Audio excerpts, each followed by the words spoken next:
Welcome to National Gun Trust's ATF eForm 4 video walkthrough guide. Thank you for joining us today. Today, we're going over the ATF eForm 4 for an individual applicant. Our ATF eForm 4 video walkthrough guide will go over page by page for an individual applicant.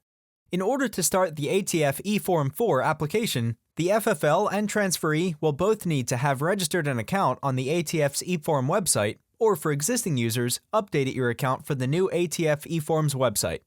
If you haven't done so yet, please do so before continuing with this video. There is a link to our ATF eForm's website new user registration video walkthrough guide and existing user update video walkthrough guide in the video description below. If you don't have an FFL, you will not be able to use the ATF eForm 4 application. Please note that we will be referring to the FFL throughout this video as the FFL or Transferor, and we will be referring to the applicant throughout this video as the Transferee or responsible person. Step 1. Logging in. You will need to navigate to the ATF's eForm website by going to the URL https://eforms.atf.gov, or depending on your browser, you can navigate to simply eforms.atf.gov. The page is divided in half. The login area is located on the right side of the screen. You will enter your user ID that was emailed to you by the ATF when you registered for your account and the password that you used at the time of account registration. Then you will click the blue login button. You may see a spinning icon at this time, and this is normal. In the middle of the screen, you will see the available forms that can be used using the ATF's eForm website. Double-click on the first green icon, ATF Form 4, and your form will start to load. This screen will display the intended use form and the special instructions filing as individual instructions state. The transferee must attach a digital photo in the photo function on the Responsible Person tab. The transferee must also provide his or her fingerprints on Form FD-258. You will be given an opportunity to attach electronic copies of your FD-258 while executing your application. If you chose to submit paper copies of the FD-258, the fingerprints will be submitted separately from the application. Upon submission of the application, the eForm system will email a cover sheet to the transferee. The cover sheet is to be printed as it will provide the control number of the transaction and the address where to send the fingerprint cards. The cover sheet and fingerprint cards must be mailed to the NFA division within 10 business days of filing the application. The attachments are sometimes only seen when opening the email with a computer as opposed to a personal phone or iPad. We will then again click Next to advance to the next screen. The Transferor page is completed by the FFL. In order to see your FFL license in the FFL dropdown, you will first need to request FFL access to the ATF. This is done by clicking the My Profile tab, then the FFL AECA EIN Access tab. You will need to request FFL access first, and after your FFL access is approved, you will need to request EIN access. Once you have completed those two steps and is approved by the ATF, your FFL license will be available from the FFL dropdown. Once you select your FFL, all of the boxes will be populated with your FFL information and can't be changed. Once you have selected your FFL from the dropdown, you can click Next. If the firearm is located at a different address than the previous screen, the transferor can indicate that here. This is similar to Box 3E of the paper ATF Form 4. If the firearm is located at the address of the previous screen, then no address needs to be entered on this page. We will then again click Next to advance to the next screen. Once loaded, the transferor will be able to check the appropriate applicant type and start the application. In this case, for an individual applicant, the transferor will select the individual radio button. The transferee page will then load.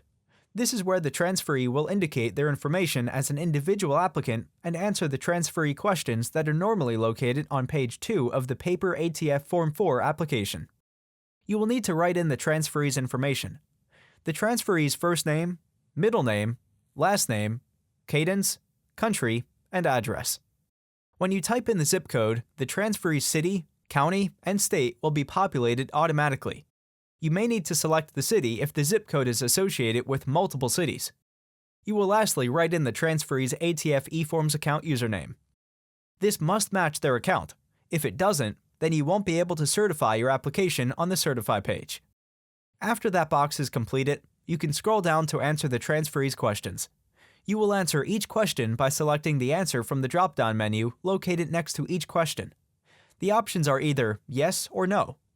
Note, box 18.f.2 will need to be completed and does contain a NA option. If you don't complete this box, you might get an error on this page indicating that this field wasn't completed. We will then again click Next to advance to the next screen. On the Responsible Persons page, you will enter the transferee's information as a responsible person. To do so, you will locate the Actions tab of the table. The Actions tab is the last column in the table. You will see the paper and pencil icon. Click that to enter in your information. For an individual applicant, many of the 24 boxes are already completed based on the information from the previous screen and can't be changed. If you need to make a change to one of the already completed boxes, you can do so by going back to the Transferee page and making the correction. The boxes are self-explanatory, so we will only briefly describe them and common mistakes for the boxes where applicable. Box 3, Title. This is the responsible person's title. A common example for an individual is simply Owner. Boxes 4 through 8 should be completed to match the information entered on the previous page. This is the responsible person's first name, middle name detail, their middle name or initial, and lastly, their email. Box 5, Middle name detail, can cause an error. If the responsible person's full name is in box 6, you will need to make sure box 5 is set to full middle name. If the responsible person has no middle name, you can also select No Middle Name from the drop-down in box 5. Box 9, Form 5320.23, will be grayed out and unavailable for individual applicants. This is normal because individual applicants do not submit an ATF 5320.23. This is only used for corporations, trusts, or other legal entities. Box 10 will be where you will upload the responsible person's digital passport-style photo. You can select Choose File to navigate to the responsible person's digital passport photo. This file can be a JPEG or GIF file, but must be under 3 megabytes in size. While your passport photo is uploading, you may see a spinning blue circle that indicates your photo is being uploaded. Box 11, Electronic Fingerprints. If the responsible person has their digital fingerprints in a .eft file, you can upload them here. If they don't, you can still send the ATF the fingerprint cards by mail. You can select Choose File to navigate to the responsible person's .eft file. Once uploaded, an information box will load indicating the responsible person's name, date of birth, and indicate a validation status. You should ensure that this information matches the responsible person that you are adding at this time.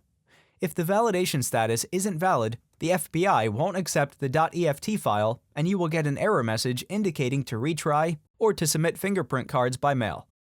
Once you have verified the information and validation status, you can click OK. Box 12, Social Security Number.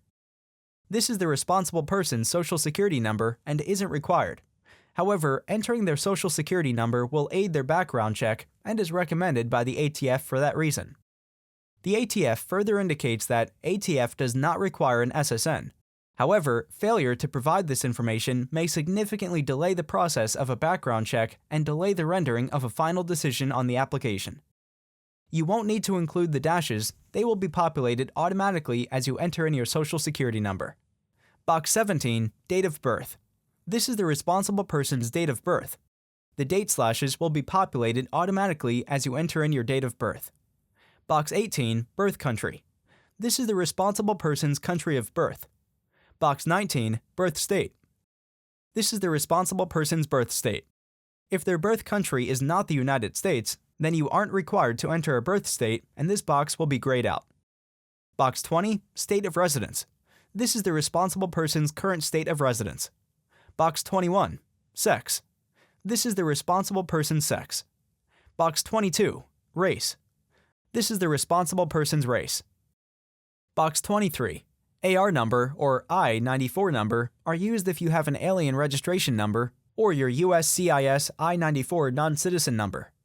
If you do have one of these numbers, you can add that here.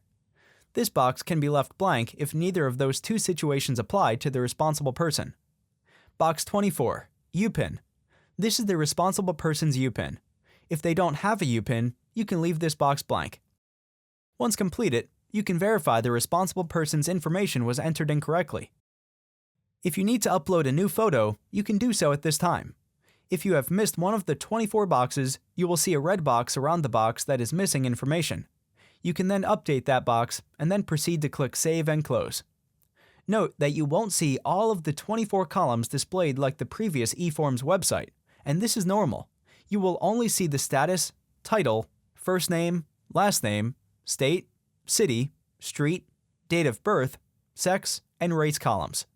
If you want to see more columns, you can click the View dropdown and click the extra columns that you want to view. If you have missed a box, you will see a red triangle under the status column. If all of the boxes were completed, the status column will be blank. You can then click Next to proceed. On the CLEO page, you will enter in the transferee's CLEO information. The agency or department name is the CLEO's agency name or department. For example, Cooper County Sheriff's Office. The name of the agency official will be the CLEO's name. The title of agency official is the CLEO's title. In our example, this will be Sheriff. We will lastly fill in the mailing address of the CLEO. You will need to write in the mailing address of the transferee's CLEO and the zip code. When you enter in the zip code of your CLEO, the state, city, and county field should populate based on the entered zip code. You may need to select the city if the zip code is associated with multiple cities. You don't need to enter in the +4 for the zip code. That isn't required. Once this is completed, we can click Next. The Firearm page is where we will add the firearm that the transferor will be transferring to the transferee. In this example, that is a silencer. You will start by clicking the Add Firearm button located above the table and to the left. This will load a new window where the FFL's approved ATF Form 3 firearms will be displayed.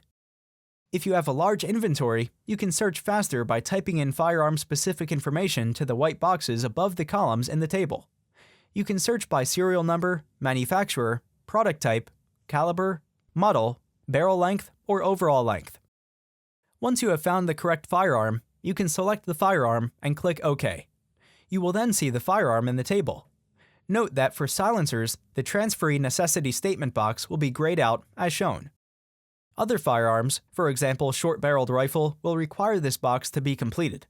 The most common examples are investment and all other lawful purposes, or all lawful purposes. Other reasons may be valid, but those two are the most common. Then you will click Next. The Electronic Documents page is where you can upload additional documents that are relevant to the application.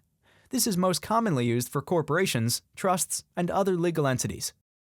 As an individual applicant, the transferee isn't required to upload any additional documents here, unless they need to upload any required state or local permits, non-immigrant exception documents, etc. To upload a required document, you will select the Choose File or Browse button to navigate to your scanned copy of your document. You will select the appropriate document type from the dropdown. In the description box, you will write in document's title, then click Add Document. You may get the spinning icon or spinning clock while your document is being added to the table. This is normal. Once complete, you should see your document in the table. Lastly, you can click Next. The Certify page is where you will need to certify, pay for the application, and sign and submit the application. If you don't have any page errors, then you should see a green check mark stating that the application has been validated successfully. If you have any application errors, you will also be told this here with a red triangle or X and links to the pages that need to be fixed. The type of transfer of $5 for AOW or $200 for all other manufactured NFA firearms will be selected automatically based on the firearm selected on Screen 7 Firearm page. The internal control number can be used by the transferor to help find applications. This field will not show up on the completed ATF eForm 4. The ATF suggests using the customer's name, phone number, or a unique identifier here to help you find a form within your eForm account, but can also be left blank. You can then move to the certification section. You may want to revisit each page to make sure the information is correct or view the completed .pdf. After you have certified that the application is correct, you as the transferor can certify the Transferor Certify section by clicking the radio button under the Transferor Certified title. The transferee can also certify their section by clicking the radio button under the Transferee Certified title. After the transferor and the transferee have clicked the radio button, you can then click Illuminated Pay button. Next, you will need to click the Pay button. You will need to follow the steps in the Pay.gov pop-up that are self-explanatory for the transferee's payment information. Once your payment has been submitted, you will see a window indicating that your payment has been successfully submitted and that you can now close the payment window. You may want to take note of the eForm ID and the pay.gov number in case there is an issue with the submission of your application. This will then allow you to click the Sign and Submit button. You will need to validate the user ID and the user PIN.